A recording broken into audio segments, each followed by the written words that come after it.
Buenas, hoy vamos a meternos de lleno con un concepto que es fundamental en física y matemáticas, los vectores.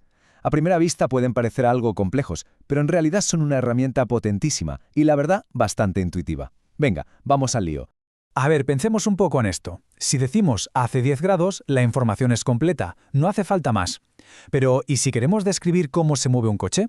Con decir va a 50 km por hora, la información se nos queda corta, ¿verdad? Nos falta algo que es crucial, ¿hacia dónde va? Y justo aquí es donde está la gran diferencia. Hay magnitudes, que llamamos escalares, como la temperatura, que con un número y su unidad ya nos vale. Pero luego están las vectoriales, como la velocidad, que necesitan mucho más. No solo importa el cuánto, sino también el hacia dónde. Necesitamos el número, la unidad, sí, pero también una dirección y un sentido. Para entender bien toda esa información extra, lo mejor es que diseccionemos un vector.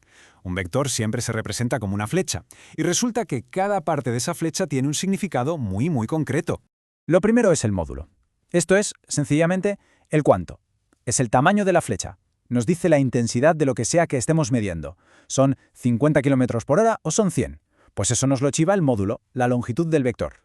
Después está la dirección. Una buena forma de imaginarla es como la autopista por la que circula nuestro vector. Es esa línea recta, infinita, sobre la que hemos dibujado la flecha.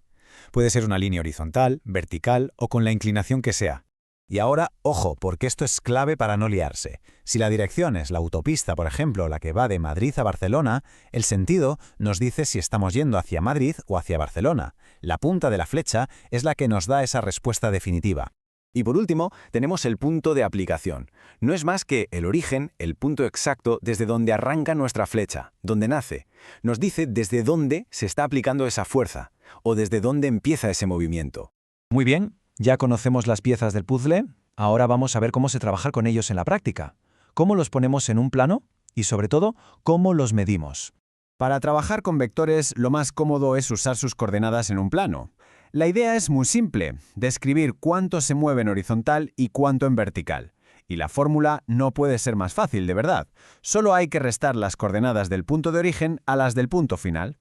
Por ejemplo, si tenemos un vector que empieza en el punto 2,1 y acaba en el 4,4, al hacer la resta, nos da que sus coordenadas son 2,3.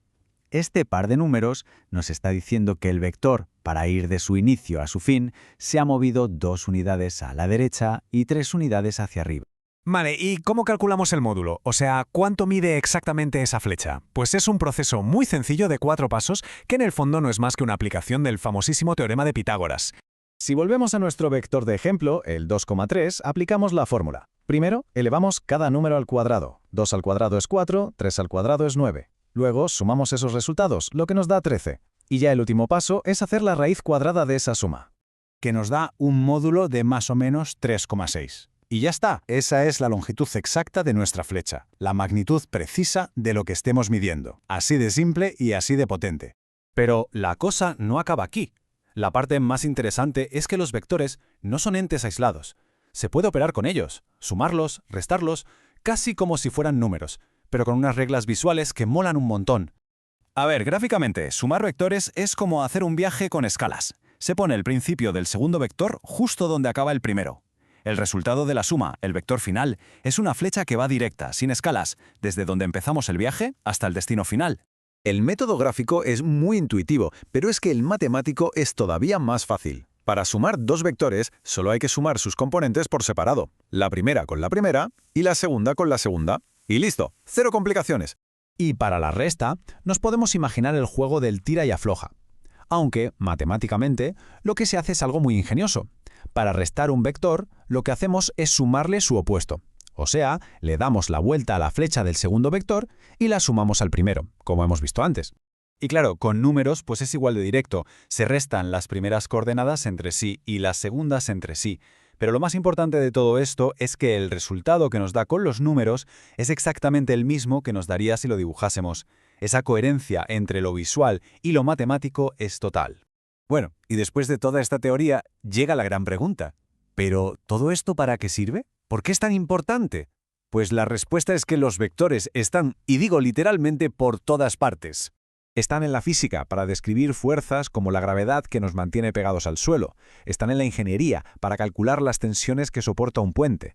El GPS que llevamos en el móvil los usa sin parar para saber dónde estamos y a qué velocidad nos movemos. Y sí, también en los videojuegos. Cada movimiento de un personaje es en realidad un conjunto de vectores que le dicen a dónde ir y cómo. Así que la próxima vez que nos movamos podemos pensar en ello. Todo un día, con sus idas y venidas, podría resumirse en un único vector. Una flecha que va desde donde empezamos la mañana hasta donde la acabamos. ¿A qué es una forma bastante elegante de ver el mundo?